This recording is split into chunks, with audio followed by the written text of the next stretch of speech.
Hi, this is Jen Rubin, editor-in-chief of The Contrarian. I am delighted to welcome Leah Litman, who, if you do not know, is an esteemed law professor, author, podcaster, and she is out with a new book that you can see emblazed on her t-shirt, and that is this book, Lawless.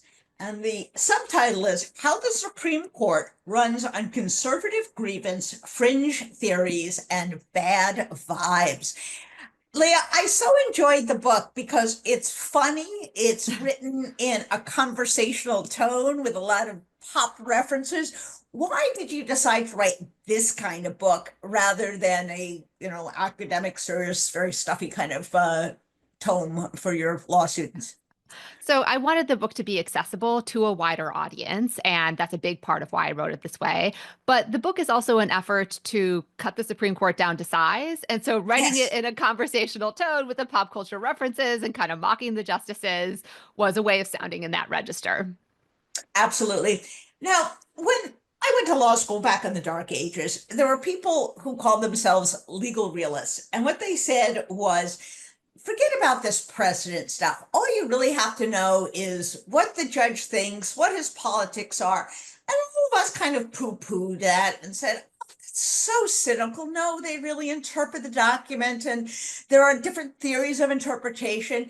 Your book is basically a response that says, this is a fraud. They're not doing law at all. This is all a political operation. Why do you think that? And how long has that been going on? So I think law has always made some room for the justices to rely on background principles of political philosophy and ideology. However, I think what is happening now, that trend has worsened to such a point where it is impossible to ignore, and I think malpractice to ignore. As to how to see it, I mean, goodness, sometimes you see the Supreme Court justices effectively declaring down is up. So they define equality for LGBT individuals as actually discrimination against religious and social conservatives opposed to LGBT equality. Or they take the amendments to the Voting Rights Act that were meant to prohibit more forms of voter discrimination and declare, oh no, those were a safe harbor for kinds of voter discrimination that were practiced at the time. So I think the lawlessness, coupled with the conservative grievance industrial complex that is motivating so many areas of law, really underscores all is not normal or well at the Supreme Court. So, an advocate can certainly say, oh, this is not a good case to take to the Supreme Court because we kind of know how they're going to figure this out. On the other hand, once you're there, you have to make an argument on the law. How do you do that when you know, in some respect, that kind of the fix is in and they're looking for an ideological outcome? I think lawyers with clients are in a really tough position right now because even if you want to avoid the Supreme Court, if you have a client who is harmed, you're not really in a position to do Right. that. So when you inevitably find yourself at the Supreme Court, there are limits to what you can do. Obviously, you have to make the argument that you think is most likely to succeed and to benefit your client. And sometimes that's going to mean indulging their originalist fantasy or pretending one way or another that these doctrines are real. But I think it is imperative for lawyers today to understand that advocacy has to go beyond the courtroom and that an equally important audience, if not more important audience, is the public. Because the process of constitutional change begins with convincing people that our interpretations of the Constitution are the right one. And we see when people are paying attention to different issues that actually has the potential to modify even Donald Trump's behavior. So I think lawyers, advocates, people who are interested in the court need to invest in a wider audience for their advocacy efforts. Points you make is that part of this grievance philosophy leads them down the same road that Donald Trump is, where they think white people are the victims, men are the victims, and even some of them play the victim as Oh, if yeah. public criticism makes them victims. They're on the darn Supreme Court. No How one is a bigger victim than Sam Alito, let me tell you. exactly, because he was done wrong somehow along the way. People ask nasty questions of him. So when you have that mindset, how do you remind them that the Constitution is there, the Bill of Rights is there for real minorities, real people with a long history of less access, less opportunity, and the right. How do you kind of in push them on their victimology? Yeah, look, there's a limit to what you can do. Sam Alito is always going to be convinced that the most persecuted person in the United States is him or Donald Trump. Now, I think there are some other things you could potentially do. One is sometimes it truly does seem like the justices are just ignorant of histories of discrimination. So if you think back to the oral argument the court heard a few months ago about Tennessee's ban on gender affirming care for minors, it was Yes. astonishing to hear Justice Barrett ask the advocates, well, is there really any history of discrimination under law against transgender people? It seemed like she just didn't know. So Right. that's one thing. Another is to try to get them to see that what the government is doing to different groups could be done against them. So when the president declares certain people enemies of the country, who is going to stop, right, presidents from declaring people you like enemies of the country without due process? And so inviting them to imagine the shoe is on the other foot. Uh, so one of the other, I think, great points that you make out is that we have the ability to shape and reshape the court. That there are reforms that we can make, term limits, although they may strike those down, increasing the size of the court.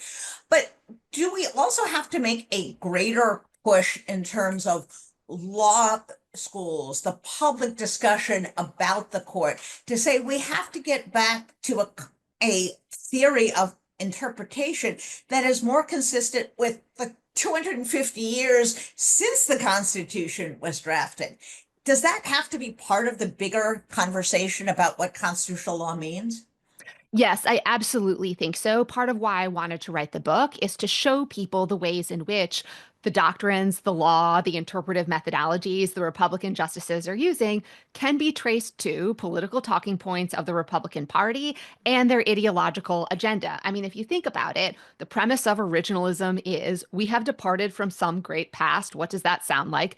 Make America great again. It is a promise to restore the way things were. And so, yes, I think part of the project of getting the Supreme Court to be democratized and reformed and basically de-weaponized is educating the public and educating one another about what the court is doing right now so they can see that the court is already acting in very transparently political ways. And if we want them to be accountable in the way politicians usually are, then we need to take steps to limit their authority and make them more accountable and not just allow them to use these interpretive methodologies like originalism that are kind of a way of funneling different fringe theories into the Constitution. Exactly. And one of them that you really underscore is this kind of hostility towards the administrative state.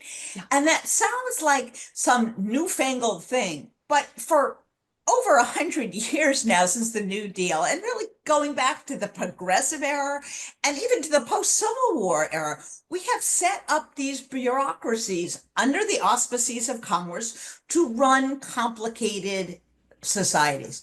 The justices seem to think that that's antithetical to the Constitution.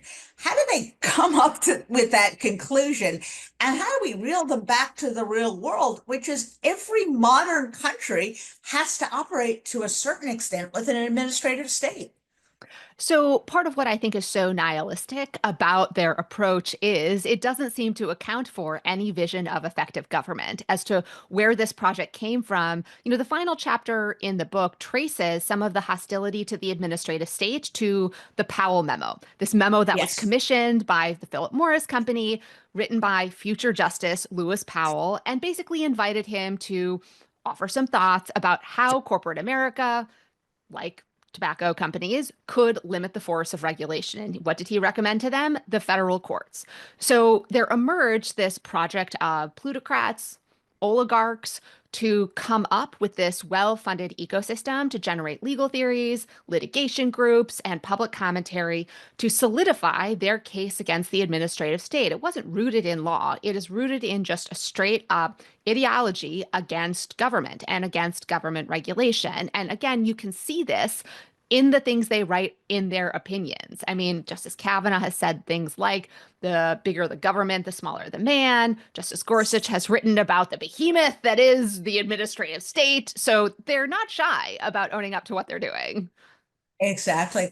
Now, this court seems to have some limits, and we're seeing this, for example, in the immigration area, where one of the doctrines that they've developed as they've acceded to the very expansive view of the executive branch. By the way, the least originalist theory is that the executive should have unlimited power. So again, up is down, down is up. But even there, they have been somewhat resistant, and the lower courts very resistant to allowing Trump to simply wave the magic wand and say, state secrets, national security, let me do whatever we want with immigration. What do you think accounts for this growing sense of unease? Is it because they are concerned that Trump is going to disregard everything they have to say? Is it because they realize that there are other implications? Why are they now, on this issue of all issues, seeming to come alive a little bit? I think it is a combination of different factors. One is the massive amounts of public attention that have been given to the Alien Enemies Act litigation. The fact that the public has turned rather strongly against the president makes it easier for the courts to rule against the president. Second, I think it is in the court's interest to occasionally rule against Donald Trump, which generates a ton of positive press and coverage for them. So when they later this term declare, actually, states are required to operate religious public charter schools. And oh, by the way, it's unconstitutional to include storybooks with LGBT characters in schools. Well, they get the benefit of these rulings that are likely to occupy the headlines of them ruling against Donald Trump. I think another through line is they love their own authority, right? Like they are judicial supremacists all the way down. And so, to the extent some of these claims are efforts by the president to basically minimize the federal courts rather than allowing the federal courts to declare what the president can do and basically beat up on Congress, it's going to generate some resistance from them. Things that amazes me is that it seems that Justice Roberts thought he was being some kind of moderate, reasonable guy in crafting this enormous realm of criminal immunity for the president, that he thought, oh, look how reasonable I'm being. I'm creating some limits. And when there was this vociferous reaction, and then Trump started behaving in Yeah. ways like, oh, he's not responsible for anything he does under the law, he seemed surprised. Yes. Is that your take? And I guess the underlying question is, how could he be so foolish? Did he really think that? So I don't think he is that foolish. I think some of it is a product of this victimization complex and conservative grievance we were talking about earlier, where I think some of the justices in the majority opinion of the immunity case looked at the prosecutions of Donald Trump and thought these are just the products of Trump derangement syndrome, rather than efforts to hold accountable a president who had attempted to overthrow the results of an election. So part of it is writing a majority opinion for some people who have this anti-Trump sentiment. But I also think, he is someone who has long propounded very expansive visions of executive power. As the book notes, back when he was a lawyer in the Reagan administration, he was arguing for this unitary executive theory, under which Congress basically cannot subject the president to a host of different statutes that places the president above the law. So I think, right, this is reflecting his sincere views about executive power that have basically been honed in a Federalist Society lab over the last few decades. And whoops, the chicken comes home to roost. Turns out when you tell the president he's above the law, doesn't look so great. Exactly. And that, more than anything else, seems to me the biggest advertisement for term limits. These Yes. people go to the court and they become clueless. They really don't understand the modern politics, or we don't think of it, but they sit home watching Fox News. These are the justices of the Supreme Court. You opine, and I think I am forced to agree with you, that passing term limits might not work with this court. When you get right down to it, Congress is supposed to have jurisdiction over the courts, over jurisdictional limits. The whole notion of appellate jurisdiction is a creature of Congress. Could they really make a better stab at trying to limit the court's influence, or is it kind of hopeless unless you get different justices, a bigger court, constitutional amendments? I think this is partially a chicken and an egg problem because I agree in an ideal world, Congress would exercise more authority over the court and the court's jurisdiction. But I don't really think that this court and these justices would allow Congress to do so. So if and when Congress adopted a jurisdiction stripping provision, my guess is this court would strike it down. Now, would that necessarily be the case if Congress put in a jurisdiction stripping provision to this immensely popular law and mobilized the public around this issue such that the court was concerned and worried about ruling against that law? Maybe, but I'm kind of unwilling to bank on that. And that's why I think reforming the court has to include several different approaches, because as you say, this is a justice. This is a court full of justices who are Fox News grandpas, who are railing about how they're teaching the 1619 Project in public schools and whatnot. They cannot be trusted to update their priors. Right. Um, as we reach the end of the time, I want to ask you about Justice Amy Coney Barrett. Our good friend Steve Vladeck and I have kind of the same hunch that she's a little bit more malleable, a little bit more shameable than perhaps the other justices. Have you had a kind of a theory of how she looks at the law, what her mindset is as she looks at these cases, which might help, frankly, advocates move her one way or the other?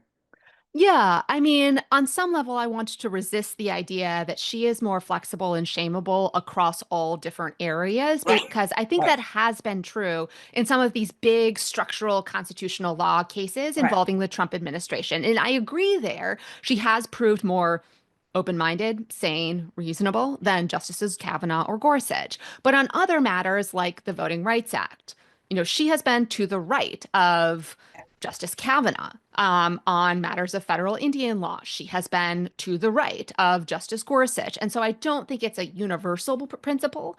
I do think she, more than some of her colleagues, is very convinced that she is doing law and the court is doing law. And so some of these propositions, when they are presented to her, strike her as so profoundly lawless and lacking any basis in any reasonable interpretive theory that she pushes back. Like, there's a reason why she was with the Democratic appointees and the chief when the president said, I'd like to exercise the legislative power too and choose which funds to spend. So, I don't harbor a ton of illusions about what she is likely to do and be over the however long she is on the court, but I agree she is more in play on some of these big Trump cases.